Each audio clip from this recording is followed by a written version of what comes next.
National highway पर एक car दूसरी कार का पीछा कर रही थी। इसी बीच में पीछा करते करते कब गोलियां चलने लगती हैं पता ही नहीं चलता और इसी बीच में एक व्यक्ति की हत्या हो जाती है। उस हत्या की गूंज आज पूरे देश भर में फैल जाती है। हर कोई उस हत्या को लेकर चर्चा कर रहा है, बातचीत कर रहा है। लेकिन अफसोस की बात यह है कि 30 किलोमीटर के इस सफ़र में एक भी पेट्रोलिंग पुलिस नहीं मिलती। और वो पेट्रोलिंग पुलिस आखिरकार कहाँ थी, क्या कर रही थी? साथ ही जिन्होंने हत्या की है वो आम आदमी हैं और उनके पास कोई ऐसा अधिकार नहीं है कि वो गोली चलाकर किसी की भी हत्या कर सकते हैं। दावा ये किया जा रहा है कि उन्हें कुछ गलतफहमी हो गई थी। लेकिन गलतफहमी हो भी गई थी तो पुलिस का सहारा क्यों नहीं लिया गया? पुलिस ने लगभग 11 दिन के बाद इस घटनाक्रम का खुलासा करने का दावा किया है। लेकिन पुलिस जितनी तरीके से बोलना चाहिए, जिस दावे के साथ बोलना चाहिए, पुलिस इस मामले में उतनी मुखरता के साथ बात करने को तैयार नहीं है। क्या ये सच कभी सामने आ पाएगा? नहीं आ पाएगा। लेकिन जिसका बेटा गया है वो बहुत अफसोस कर रहा है कि गोली चलाने का अधिकार आखिरकार उन्हें किसने दे दिया। वो एक सवाल कर रहा है और पूरा देश भी यही सवाल पूछ रहा है कि आखिरकार उन्हें गोली चलाने का अधिकार किसने दिया है। आज की इस घटना के माध्यम से समझने की कोशिश करते हैं कि जो गाड़ी आगे चल रही थी उसमें कौन बैठे थे और जो गाड़ी पीछा कर रही थी उसमें कौन बैठे थे और हत्या के कारण क्या है, क्यों हत्या हुई थी, इसी संबंध में आज बातचीत करने की कोशिश करते हैं। आदाब, नमस्कार, सत श्री अकाल। मैं उस्मान सैफ़ी। आज की जो सच्ची घटना मैं आपको सुनाने जा रहा हूँ, ये सच्ची घटना है हरियाणा प्रदेश के ज़िला फरीदाबाद का एनआईटी के 5 नंबर में रहने वाले हर्षित, उसका भाई शैंकी, उसकी माँ श्वेता गुलाटी, एक महिला। साथ ही इनके घर पर एक किराएदार रहता है जिसका नाम आर्यन मिश्रा है। ये 5 लोग 23 अगस्त 2024 की रात लगभग 11 बजे के आसपास इच्छा जाहिर करते हैं कि नूडल्स खाने के लिए चलते हैं। अब नूडल्स खाने के लिए चलते हैं, उनके पास डस्टर कार होती है, उस कार को निकाला जाता है।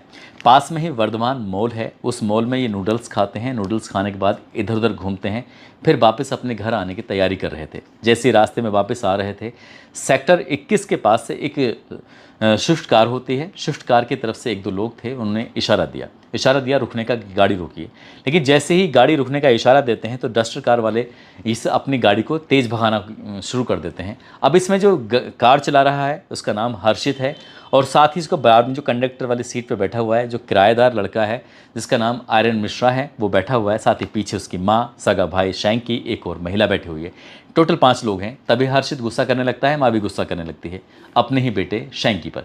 दरअसल शैंकी पर गुस्सा इसलिए किया जा रहा था कि कुछ दिन पहले शैंकी का झगड़ा हो गया था, उसमें एक एफआईआर दर्ज हो गई थी। एफआईआर 307 की, यानी कि अटेम्प्ट टू मर्डर, जैसे किसी को जान से मारने की कोशिश करते हैं। तभी हर्षित को गुस्सा आता है कि तुम जहाँ देखो वहाँ झगड़ा कर रहे हो और तुम शायद हमें फंसवाओगे। ये शायद वही लोग हैं जिनसे तुम्हारा झगड़ा हुआ था।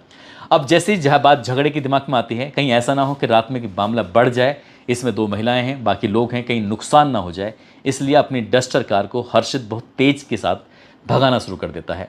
दिल्ली से आगरा की तरफ जब नेशनल हाईवे आता है तो उस नेशनल हाईवे की तरफ गाड़ी चलने लगती है। लगभग 30 किलोमीटर का सफ़र तय कर लिया जाता है और 30 किलोमीटर का जब सफ़र तय कर लिया जाता है तो गदपुरी टोल प्लाजा आता है।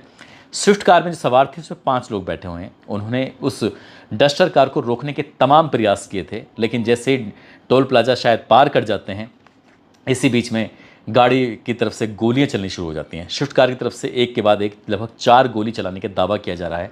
एक गोली जब चलती है हवा में, दूसरी गोली भी हवा में चलती है, लेकिन तीसरी गोली जो चलती है डस्टर कार के जो पीछे वाला शीशा होता है उसको चीरती हुई आगे जो कंडक्टर वाली सीट पर बैठा हुआ लड़का है आर्यन मिश्रा, उसको जाकर गोली लग जाती है पीछे से। जैसे गोली लगती है, गोली लगने के बाद हर्षित के हाथ पैर फूल जाते हैं। गाड़ी के अंदर 2 महिलाएं बैठी होती हैं, उनके भी हाथ पैर फूल जाते हैं। एक लड़का और बैठा हुआ है शैंकी, उसके भी हाथ पैर फूल जाते हैं। और जो लड़का है आर्यन मिश्रा, वो खून से लथपथ हो जाता है, उसकी हालत बहुत ज़्यादा ख़राब हो जाती है। गाड़ी अब मजबूरी में रोक ली जाती है। अब पीछे जो स्विफ्ट कार थी वो एकदम से आगे आते हैं। आगे आने के बाद पता चलता है कि एक और गोली चला जाती है, ऐसा दावा किया जा रहा है। और वो गोली अब की बार सामने से मारी जाती है, यानी कि वो जैसे गोली लगती है उसके बाद फिर जब यहाँ चीख पुकार मचती है और लेडीज़ की आवाज़ें निकलती हैं, जो रोने की, चीखने चिल्लाने की आवाज़ निकलती हैं, तो स्विफ्ट कार में जो बैठे हुए थे एकदम उन्हें लगता है कि शायद यहाँ तो गलतफहमी हो गई है। वो अपनी जल्दी से कार में बैठते हैं और कार में बैठने के बाद यहाँ से सीधे भाग जाते हैं। अब ये घटना होती है 23 अगस्त 2024 की रात को घटना शुरू होती है और 24 अगस्त 2024 के सुबह 3:50 के आसपास ये घटनाक्रम था जब ये गोली चलाई जाती है। क्योंकि पुलिस ने सीसीटीवी कैमरे के माध्यम से, हाँ, इसी बीच में जो उस लड़के जो घायल था गंभीर रूप से, उसे फरीदाबाद के एक हॉस्पिटल में एडमिट कराया जाता है। एडमिट कराने के बाद उसे लड़के को मृत घोषित कर देते हैं, क्योंकि गोली शरीर के ऐसे हिस्से में लगी थी शायद जहाँ से बच पाना बहुत मुश्किल हो जाता है। अब पुलिस तक ये मामला पहुंचता है। पुलिस इस मामले की जांच पड़ताल करती है और पुलिस ने 5 लोगों को हिरासत में लिया। ऐसा दावा किया जाता है कि जो स्विफ्ट कार के अंदर 5 लोग बैठे होते, जिसमें एक अनिल कौशिक बैठा होता है, वरुण बैठा था, कृष्णा, आदेश, सौरभ, इन्हें गिरफ्तार कर लिया जाता है। 3 सितंबर 2024 को इस घटनाक्रम का खुलासा भी कर दिया जाता है। लेकिन पुलिस ने अभी साफ तौर पर जो भी घटनाक्रम होता है सीधे सीधे तौर पर ये नहीं कहा कि ये कौन है, कहाँ से है और क्यों घटना हुई है। ऐसा शक जताया जा रहा है, जो शक के आधार पर पुलिस अभी ठोस तरीके से नहीं कहने वाली थी कुछ भी।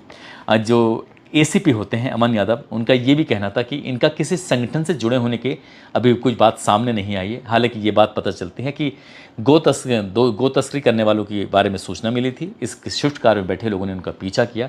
इसी बीच में ये हादसा हो जाता है और अब आगे कहानी चलती है जो मीडिया में आने लगती है। मीडिया में अलग अलग तरह की कहानियाँ चलती हैं और इसमें ये मामला सामने आता है कि लिव फॉर नेशन संगठन टीम अनिल कौशिक, जो कि फरीदाबाद के जवाहर नगर में रहने वाले होते हैं, इनको ये सूचना मिलती है 23 अगस्त 2024 को कि फॉर्च्यूनर कार और साथ ही एक डस्टर कार है जिसमें कुछ लोग बैठे हुए हैं, जिनका काम है यहाँ पर एक तरह से ये तस्करी करने वाले लोग हैं और इनका ये पशु तस्करी के लिए शहर में एक तरह से ये रैकी कर रहे हैं, ये देखने के लिए कि कहाँ कहाँ पर आवारा जो पशु हैं, जो गाय हैं, वो कहाँ कहाँ घूम रही है, ताकि इन गायों को पकड़कर और इनकी तस्करी करने के लिए किसी ट्रक में पैक करें और उन्हें कटान के लिए भेज दी जाए।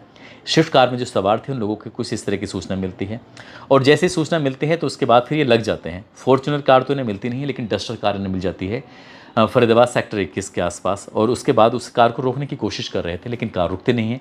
कार इनको देखते ही भागने लगती है और वो अपनी दिशा में न जाकर दूसरी दिशा यानी कि पलवल की तरफ भागने लगती है।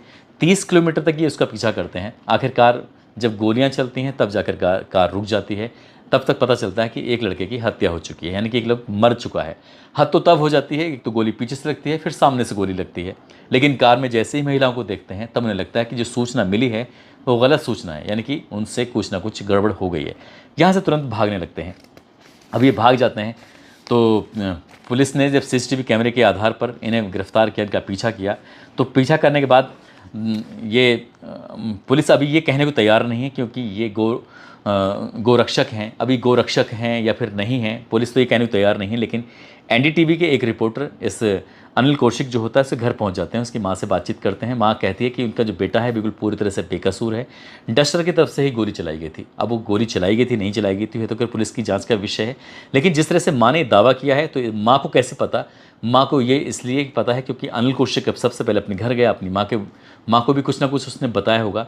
साथ ही माँ ये भी दावा कर रही है कि उनका जो बेटा है वो गायों की रक्षा के लिए निकलता है और रक्षा करने के लिए ये काम करता है, वो किसी की इस तरह से हत्या नहीं कर सकता। माँ ने अपने बेटे को पूरी तरह से पाक साफ बताया है। हालांकि पुलिस ने उस लड़के को, उसके साथी जो होते हैं और 4 लोग, उनको भी गिरफ्तार कर लिया है। लेकिन जो लड़का इसमें पूरे घटनाक्रम में मारा जाता है, जिसका नाम आर्यन मिश्रा होता है, उसके जो पिता होते हैं सियानंद मिश्रा, वो टीवी चैनल को इंटरव्यू दे रहे थे। इंटरव्यू देते देते कहते हैं कि आखिरकार अफसोस की बात यह है कि उन लड़कों को किसने ये अधिकार दिया कि तुम गोरक्षा के नाम पर किसी की हत्या करोगे, तुम गोलियां चलाओगे। अगर तुम्हें कुछ ऐसा शक था, ऐसा सुबह था, तो आप पुलिस को फ़ोन करके बुला सकते थे और बुलाने के बाद उन्हें पकड़वा सकते थे, गिरफ्तार करा सकते थे। लेकिन 30 किलोमीटर का सफ़र भले चाहे कितनी भी रफ्तार से पूरा किया जाए, 15 से 20 मिनट का समय मिल सकता है। पुलिस ये भी दावा करती है कि अगर आप 112 नंबर पर कॉल करते हैं तो अगले 5 मिनट में पुलिस आपके पास पहुंच जाएगी। लेकिन अफसोस की बात यह भी है कि नेशनल हाईवे पर लगभग 30 किलोमीटर तक सफ़र होता है। एक डस्टर कार का पीछे स्विफ्ट कार चल रही है, लेकिन इस 30 किलोमीटर के सफ़र में एक भी पेट्रोलिंग पुलिस नहीं मिलती। आखिरकार उस बीच में पुलिस कहाँ गई थी? क्या पुलिस इस मामले को, इस तरह के मामलों को भी गंभीरता से नहीं लेती है? लेती है तो इस मामले को गंभीरता से क्यों नहीं लिया? आखिरकार क्या माजरा है? एसीपी अमन यादव जब ये प्रेस कॉन्फ्रेंस कर रहे हैं तो उनका ये भी कहना था कि जो भी आरोपी पकड़े गए हैं उनका किसी गोरक्षक संगठन से कोई ताल्लुक ऐसा अभी तक सामने नहीं आया है। लेकिन जब रिपोर्टर घर पहुंचता है तो बाकायदा एक नेम प्लेट टाइप की मिलती है। उस नेम प्लेट पे साफ साफ लिखा हुआ था कि लिव फॉर नेशन संगठन टीम अनिल कौशिक। 2 घर पे गाड़ियाँ भी थी, एक एम्बुलेंस जिसमें कि पशुओं को रखा जाता है और उनके इलाज कराने के लिए लेके जाते हैं। दूसरी एक और गाड़ी होती है, उस पर गोरक्षक दल लिखा हुआ था, साथ ही उस पर भी संगठन का इनके नाम लिखा होता है, लिव फॉर नेशन संगठन की टीम अनिल कौशिक। अब वो कितना पुलिस की जांच इन तक पहुंचेगी, क्या ये इस मामले की पूरी ईमानदारी से जांच करके सामने लेके आएगी नहीं आएगी, इस बात का तो कुछ कह नहीं सकते। लेकिन जिस तरह से एक लड़के की हत्या हुई है जो कि कक्षा 12 का पढ़ने वाला छात्र था, और उसके घर वालों को, उसके परिवार वालों को बेहद अफसोस है। साथ ही जो खबर सोशल मीडिया पर वायरल होती है, टीवी पर चलती है, तो लोगों को बड़ा अफसोस हो रहा था कि आखिरकार ऐसा कोई कैसे कर सकता है कि वो सीधा पुलिस का सहारा न लेके खुद से गोली मार रहा है। दोस्तों, इस पूरे घटनाक्रम को सुनाने का उद्देश्य किसी को परेशान करना नहीं है, किसी का दिल दुखाना नहीं है, बल्कि आपको जागरूक करना है। साथ ही आपको बताना है कि पुलिस की अपनी कुछ जिम्मेदारियां हैं, पुलिस को इसमें निष्पक्ष जांच करनी चाहिए, जो भी मामला है वो लोगों के सामने लाना चाहिए, और जो दोषी हैं उनके खिलाफ कड़ी से कड़ी कार्रवाई करनी चाहिए। तो जाते जाते आज महाराष्ट्र की रहने वाली नंदिनी हैं, साथ ही प्रयागराज की प्रतिमा कुमारी हैं, संगम पाठक हैं, गुजरात की रहने वाली दिशा कुमारी हैं, दिल्ली से आरिफ सैफ़ी हैं और मनीष हैं। आज इनका जन्मदिन है। इनको जन्मदिन की ढेरों सारी शुभकामनाएं, बहुत बहुत मुबारकबाद। साथ ही कुछ लोगों ने नाम लेने की अपील की है, जिसमें जिया गुप्ता हैं, जाहिद राजपूत, अमृता पासवान, नासिर खान, शिवपाल राणा, सगीर अंसारी, दीपक साहनी, अफरोज खान, अफजल हुसैन, वीरू यादव, विनोद यादव, मुकीम खान, प्रीतम कुमार, अनुज यादव, सुनील कुमार शुक्ला, शुभम साहू, पिंटू कुशवाहा, समीर खान। आप सब लोग अपना ख्याल रखें, सुरक्षित रहें। जय हिंद, जय भारत।